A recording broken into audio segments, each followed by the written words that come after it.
name is Beston. I live in Cape Town. Also, I do delivery.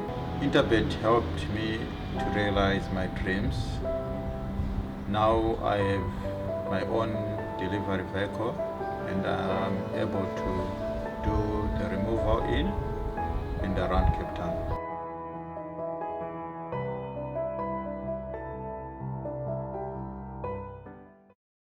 Sunday, the 13th of August, 8 races at Hollywoodbets Scottsville. The opening race at 12:45. That is the first leg of the bipot. It's a maiden plate over 1,000 meters. I'm joined in the studio by Dees Dynand. I'll introduce him in just a moment. In fact, there you saw him. He's all fit and fresh. But before we get to Dees Dynand, we are going to go to our interview package, which is Garth Puller, Mark Dixon and Michael Roberts, and a rerun of number 2, Star Performer, finishing third on debut way back in March. Meter marker. Main defender down the middle's trying to pour on the pressure. Main defender comes at Star Performer inside the 200. Main defender and Star Performer. Star Performer, Errol's Legacy getting into it late on. Star Performer, Main Defender, Errol's Legacy, but Main Defender won it. Probably Errol's Legacy second. Star Performer, jury's out. Next line. Star Performer, yes, he ran a very good race first time out. He was a bit green, but subsequently injured himself in the stable and he stood on his coronary band, and he's still in the process of growing his hoof out, so he's got a cast on it. He's doing fine. He might just need the run, but he's a quality horse. Yeah, no, needs much further. I'm just put her in this race because I was desperate to get her on the race course, so she'll just need the experience big time and a lot further. So. Yes, he's come on again. I think you're in a nice race again. I would love to see him drawn a bit better, because I think, it favours the low numbers up the straight. But they should finish in the money again. Not much confidence from either Mark Dixon or Michael Roberts. Dees now can welcome you into the studio, previewing the Hollywoodbets Scottsville race meeting Sunday, the 13th of August. Now, this is an interesting race because we heard there from Garth Puller, number 2, Star Performer.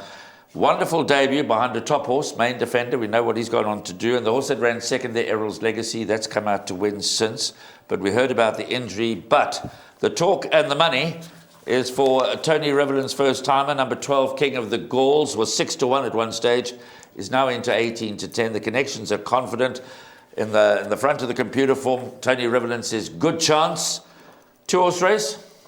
Yeah, well, this is unknown. We're just using the betting as a guide, but we take the comments from Tony Revelin. Graham, very good day to our racing fans that are tuned into the show. Yeah, beside Tony Revelin's comments, which is just short and sweet, good chance, I did chat to Robert Bloomberg early this morning, just to get some insight because he's, when he gets involved with horses, he's got his finger on the pulse. And he says he's a very nice horse. He's been to Hollywoodbets Scottsville to Gallop, and the stable rate him. He has all the respect for Garth Puller's runner, who's had the experience, but also coming back from a break. But they like this horse a lot. He was a 700,000 Rand purchase, Graham. He's a half-brother to Gallivanting that was a sprinter. And he's a horse that they rate. And Robert says, he's not reading too much into it, but he thinks that Athandiwe Mgutla may have picked this horse over Garth's horse. Because if you see the riding engagements, you do get a bit baffled, So I think it may have been the choice of Athandiwe that he thinks this horse is more forward than the other. Because you heard Garth mentions, whilst he uses the word quality, he says he may need the run, which is a slight concern for me because the form lines are there to see, Graham. With Main Defender, we know what he's come out to achieve. 3 on the bounce, including a second in the Grade 1 Premier's Champion Stakes, which was a fine effort behind what I think is a super talented horse in Sandringham Summit. Yeah, clearly Star Performer's had his issues since that wonderful debut and could just need the run. And if he does, and if draw-wise, Graham? Draw-wise? I'm not concerned. One on the outside, one on the inside? Not concerned. If they're good enough, they win. We know that it doesn't take much anti-post, especially with first-timers, but the fact is that there's support for this horse, Graham.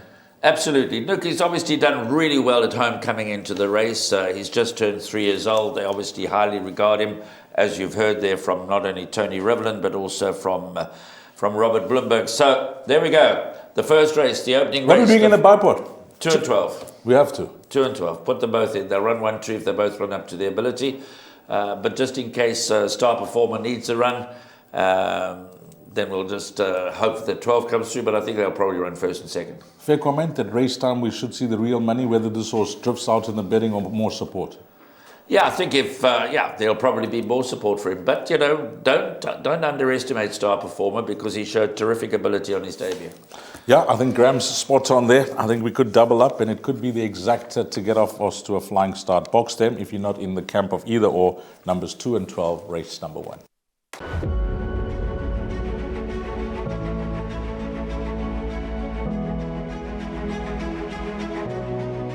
It's good fun. Days like these are great. You get the whole industry together, and to have, companies and corporations like Interbet and Cape Racing who are so generous with sort of time and energy into making a day like this possible is it's fantastic for everyone.